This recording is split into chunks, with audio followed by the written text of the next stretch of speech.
Hi everyone, welcome back to the Code Street. This is Siddhant, and in today's video we will be discussing about looping statements and how do looping statements, the entire workflow of looping statements really work in case of C++ programming language. And by the end of the video we will also try to actually implement the looping structure codes in a real programming environment so as to understand how the entire workflow goes on whenever we implement loops inside a program. So that is something which we will be discussing in today's video. And yeah, so let us begin with the video. And before we start off, let us try to know a bit more about Newton School, जिसके साथ ये video collaboration में बनी हुई है. तो Newton School is an EdTech platform which aims towards 100% placement, and they are doing it with awesome collaboration with a really great deal of companies, and they are working on a 0 rupees fee till placement platform. तो 0 rupees फी till placement मतलब क्या होता है? इसका मतलब ये हुआ कि आप इनकी कोर्सेज करें और न्यूटन स्कूल ये रिस्पॉन्सिबिलिटी लेगा कि वो आपकी प्लेसमेंट कराए with a minimum package of 5 lakh per annum, and up until your placement you have to pay 0 rupees as fees to Newton School. Only after you get placed will you be now liable to pay them back the fee. And they do have a great amount of courses which are targeted towards full stack development, Newton School for women who are thinking about starting new career in the field of tech, or courses even for experienced professionals. So you can go onto their platform and explore their amazing courses. And recently Newton School also launched their Launchpad program where they are giving away free courses in various domains, like if you want to learn data structures, algorithms, any particular programming language, real world projects, any tech stack, particular modern stack, mean stack, या फिर कोई भी tech stack हो जिसमें आपको expertise हासिल करनी है, या फिर कोई database management SQL हुआ, everything is now available for free, and the access is also free for everyone. So you can just go and explore these courses and enroll yourself into them, and all you have to do is just get started. So yeah, that is Newton School, and do check out their platform. You will be gaining tremendous amount of knowledge. तो Newton School के बारे में हम जान चुके हैं, और अब let us now start with the looping structure statements. So looping क्या होती है? Loops in case of C plus plus, बहुत नाइव भाषा में समझने की कोशिश करते हैं. अगर कोई set of tasks repetitive way में मुझे करते रहना है, so I will be implementing loops inside a program. ठीक है? For example, if I want to execute a statement, Ram is a good boy, and I want to write it 5 times. Now there are two ways that I can do it. One is the smart way, one is the unsmart way. ठीक है? या फिर कह सकते हैं not so smart way, if unsmart is not the right word. So how are you supposed to do it? One thing which I can do is that I can go on writing cout Ram is good, and this can continue 5 times. This can be one way of writing. ठीक है?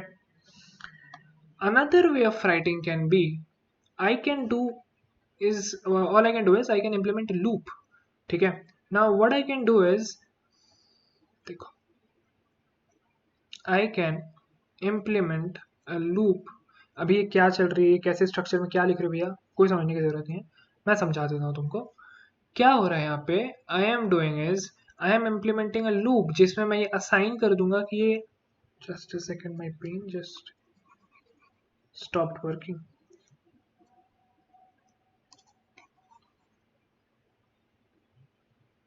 Just a minute.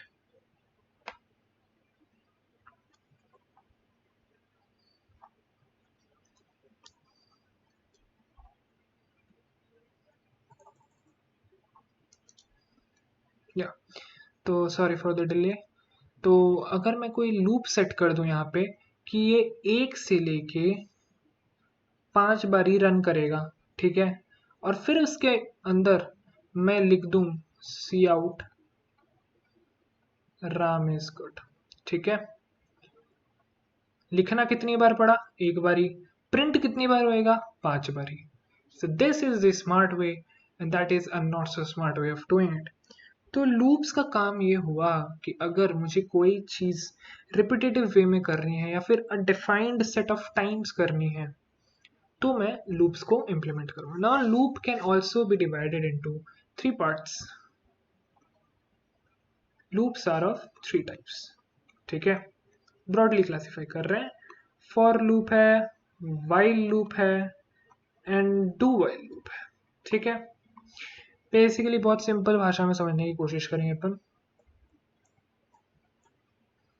अब mouse काम करना बंद कर गया मेरा.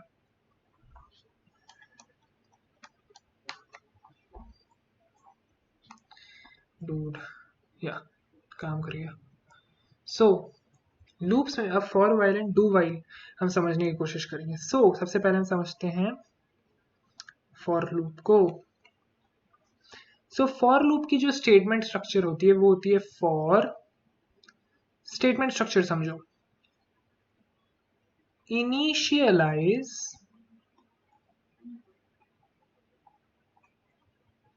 ठीक है, कंडीशनल,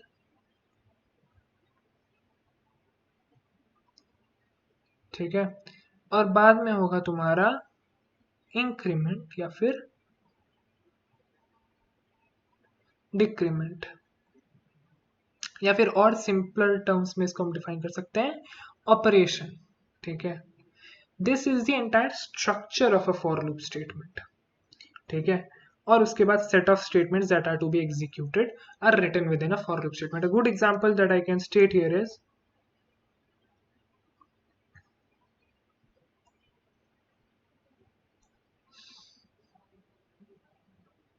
मान लो मैंने कोई वो ली, मैंने एक डेटा टाइप लिया है इंटीजर का जिसको मैंने दिया है आई. ठीक है, तो what I can do is int I equals to 1. I am initializing it. I कहाँ तक चलेगी? Less than equals to 10 times चलेगी. ये हुई मेरी कंडीशनल कि 10 बार चलेगी. लास्ट में क्या करना है? बढ़ाना है ना. 1 से लेके 10 तक तो बढ़ के जाएगी, कम होके तो आएगी नहीं. तो I equals to I plus 1. A smart way of writing I equals to I plus 1 is I plus plus. Habituated हो जाओ ऐसे लिखने की, I plus plus. ठीक है, उसके बाद जो अंदर है पूरे सेट ऑफ स्टेटमेंट्स तुम लिखते रहो and then can close this. ठीक है, this is one way of writing for loop. तो अब आते हैं नेक्स्ट पे, which is while loop. While loop कैसे लिखना है? वाइल लूप में अपन क्या करेंगे, सब कुछ सेम रहने वाला है. थोड़ा सा समझने की कोशिश करते हैं कि हमने फॉर लूप में किया क्या और वाइल लूप उससे कैसे अलग होएगा. देखो, वाइल लूप में अपन को क्या करना होता है, ये जो कंडीशन है ना चेक करने वाली कि कुछ चेक हो रहा है, उससे पहले ही हम इनिशियलाइज कर देंगे. देखो ध्यान से सुनना मेरी बात. int I equals to 1 initialization अपन पहले करेंगे. ठीक है, चेक उसके बाद करेंगे. वाइल, इसी का मैं एग्जांपल ले रहा हूँ, जो मैंने ऊपर लिखा है ना अभी एग्जांपल, उसी को मैं बता रहा हूँ. i इक्वल्स टू 1 हमने पहले लिखा, फिर अपन चेक कर रहे हैं while i less than equals to 10, यानी जब तक i की वैल्यू 10 से कम है तब तक मेरी लूप चलेगी. ठीक है, तब तक मेरी लूप चलेगी. फिर क्या होगा, अंदर सेट ऑफ स्टेटमेंट्स जो लिखना है वो लिखे और जाते जाते मैं इसकी वैल्यू इंक्रीमेंट कर दूंगा. समझ में आई बात? अब क्या होगा, आई की वैल्यू 1 हुई, वो मेरी इनिशियल रीडिंग हुई, मैंने शुरू की उससे, है ना, उससे मैंने शुरू की अपनी रीडिंग. अब while I less than equals to 10 हुई तो ये चेक करेगा I less than equals to 10 है, हाँ जी 10 है. तो फिर अंदर घुसता है, स्टेटमेंट एग्जीक्यूट करता है, जाते जाते आई की वैल्यू 1 करके बढ़ा देता है वो, तो आई की वैल्यू हो गई 2. फिर वो ऊपर जाएगा, वाइल केस चेक करेगा, 2 लेस देन इक्वल्स टू 10 है, हाँ जी है. तो फिर अंदर घुसेगा, स्टेट ऑफ स्टेटमेंट्स एग्जीक्यूट करेगा, फिर जाते जाते आई की वैल्यू बढ़ा के कर देगा 3. फिर ऊपर जाएगा, वो चेक करेगा 3 लेस देन इक्वल्स टू 10 है, स्टेटमेंट एग्जीक्यूट करेगा and so on and so fourth. ये प्रोसेस तब तक चलती जाएगी जब तक आई की वैल्यू मेरी 10 ना हो जाए. ये हो गई मेरी वाइल लूप की एग्जीक्यूशन स्टेटमेंट. बिल्कुल सेम चीज हो रही थी फॉर लूप में, लिखने का ढंग थोड़ा अलग है. The only difference between for loop and while loop is the way of writing. However, the entire functionality still remains the same. So, while loop को हम ऐसे लिखते हैं. अब do while loop में अपन क्या करेंगे, let us write the do while loop. ठीक है, तो डू वाइल लूप में अपन क्या कर रहे हैं, ध्यान से देखना। हमने int i इक्वल्स 1 दे दी, ठीक है। अब ध्यान से देखो, हम यहां पे अगर डू दे दें, सेट ऑफ स्टेटमेंट्स एग्जीक्यूट कर दें, इंक्रीमेंट भी यहीं कर दें, और जाते जाते ब्रैकेट क्लोज के बाद वाइल चेक करें, तो ये बन जाती है मेरी डू वाइल लूप। आई बात समझ में? फंक्शनिंग एग्जैक्टली सेम है for all the three looping cases, it is just that we are writing it in a different fashion, ठीक है। And very important piece of information which you can now clearly make out from this is that while loop is known as entry controlled loop and do while loop is known as exit controlled loop. Now why is it so? It is because entry control loop में, ध्यान से देखो यहाँ पे while loop में पहले ही मैं set of statements execute करूं, even before I start executing my set of statements, I am checking this condition, and only then if it is satisfied will I be executing this set of statements. That is why it is known as entry control loop.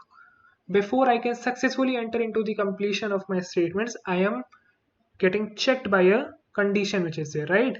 Exit control loop यहाँ क्यों है? I enter the loop, I execute the set of statements, and then as I exit the process, then I am checking the condition. समझ में आई बात? That is why it is known as exit controlled loop. ठीक है, clear हुई बात पूरी? So this is the entire looping structure, segment of the looping structures, कैसे वो काम करती है. I hope that it is clear to you now how loops are supposed to work. And yeah, this is it. And the last thing which I would like to do is, let us now practice a problem on this, है ना? इस पे practice करते हैं problem. And once we are done with the problem, तो अपन को clear हो जाएगी एक बार कि कैसे करते हैं इसको.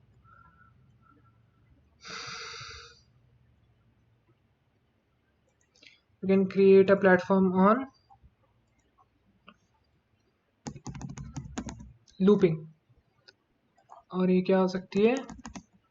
loops segment. चलो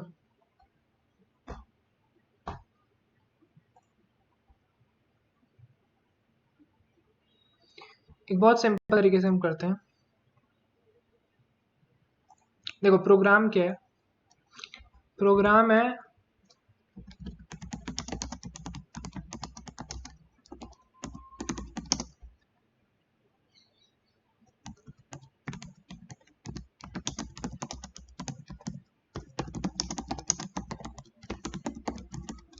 सेल्सियस टू फ़ारेनहाइट, ठीक है. देखो ये ग्रीन रंग की क्या चीज लिखे हो भैया, इसको हम कहते हैं कमेंट लाइन, ठीक है. इसमें क्या होती है कि जब प्रोग्राम एग्जीक्यूट होएगी तो इस लाइन को पढ़ा नहीं जाएगा. This is just a piece of text that is written, इसको प्रोग्राम रीड नहीं करता, ठीक है. तो अगर ऐसी कोई भी स्टेटमेंट लिखनी हो ना, तो यू कैन यूज दो slash and write a piece of text that you want, या फिर अगर थोड़ी मल्टीपल लाइंस की कहानी लिखनी है तो स्लैश स्टार लिख दो, कहानी लिखो पूरी, फिर स्टार स्लैश दे दो, तो ये भी multiple piece of line of comments बन जाती है, ठीक है. तो this is what it is. तो कमेंट सेक्शन के लिए इसीलिए मैंने स्पेशली वीडियो डेडिकेट नहीं की. Now let us begin with the video problem. तो अपन सिंपली एक आईओ स्ट्रीम को यूज करेंगे, नेम स्पेस std लगा दी हमने, एंटी मेन करवा दिया हमने. अब हमारा काम क्या है? सेल्सियस को फ़ारेनहाइट में चेंज करना, राइट. तो we know that c/5 equals to f-32/9, है ना. तो हमारा काम क्या होगा? सबसे पहले तो सेल्सियस में हमको निकालनी है और फ़ारेनहाइट की टेम्परेचर दी हुई है। नहीं नहीं नहीं, फ़ारेनहाइट में मुझे कन्वर्ट करना है, सेल्सियस की दी हुई है, फ़ारेनहाइट में कन्वर्ट करना है। तो INT सेल्सियस कॉमा फ़ारेनहाइट, जहाँ पे सेल्सियस की टेम्परेचर जो है वो यूज़र से हम इनपुट लेंगे। ठीक है, ऐसे बोलते बोलते करोगे ना तो पूरा कॉन्सेप्ट समझ में आएगा। सेल्सियस के हम यूज़ लेंगे इनपुट्स उससे। ठीक है, अब मुझे क्या करना है, कन्वर्ट करना है टेम्परेचर को सेल्सियस से फ़ारेनहाइट में। तो एक एज केस हो सकती है, ये हो सकती है कि फ़ारेनहाइट में अगर हम दे दें कि अब actually there is no implementation, अगर हम चाहें तो there is a simple conversion from Celsius to Fahrenheit, right. तो यहाँ पे actually there is no implementation of a looping structure that I can show you कि कैसे यहाँ पे काम करेगी। तो एक तो वो डाल देते हैं, यहाँ पे केस डाल देते हैं यहाँ पे कि वाइल सेल्सियस जो है convert the temperature from Celsius to Fahrenheit until, let us make a good problem out of it, wait a second, let us make a good problem out of it।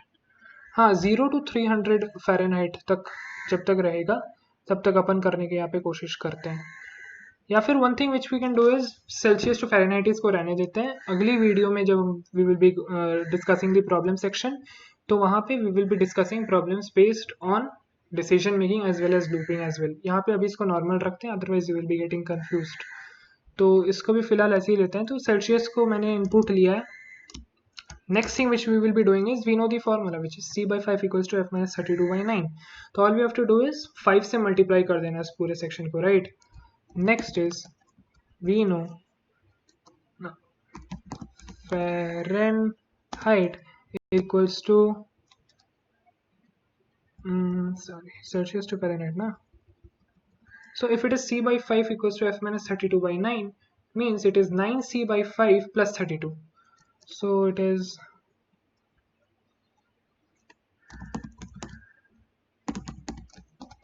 Fahrenheit equals to within bracket 9 into Celsius 9c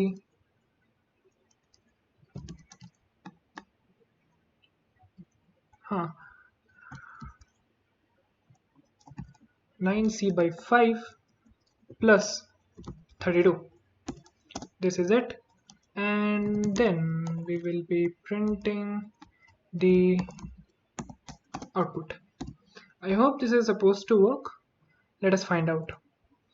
तो अगर हमें Celsius में दिया हुआ है कि हमारी body की टेम्परेचर 37 है, so what is the corresponding temperature I will be getting in Fahrenheit?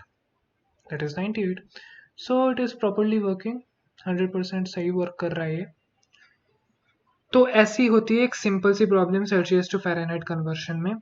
Next video में we will be discussing a problem where we will be finding out एक रेंज ऑफ नंबर में maximum और minimum कैसे find out करते हैं, और उस problem में you will be getting mixture of both decision making as well as looping statements. ठीक है, तो उसमें हम डिस्कस कर लेंगे उसको। तो हमारा logic building in looping and logic building in decision making दोनों समझ में आ जाएगा उसी एक वीडियो में आपको। ठीक है, तो या दिस वीडियो एंड्स हियर, और up until the next video keep rewatching the video जो मैंने पीछे की है, so that you keep revising all those concepts. वो अगर दिमाग से चली गई, लाइक डेटा मॉडिफायर जैसे एसेंशियल कॉन्सेप्ट्स दिमाग में चले गए दिमाग से, तो प्रॉब्लम हो जाएगी आगे आते वक्त। And apart from this video मुझे लगता है सिर्फ ऑपरेटर्स वाली पोर्शन और फंक्शंस बचे हैं, एंड देन सिर्फ प्रॉब्लम्स में हम डील करेंगे। So up until we meet in the next video, keep discovering new concepts each and every day and don't stop coding. Bye bye.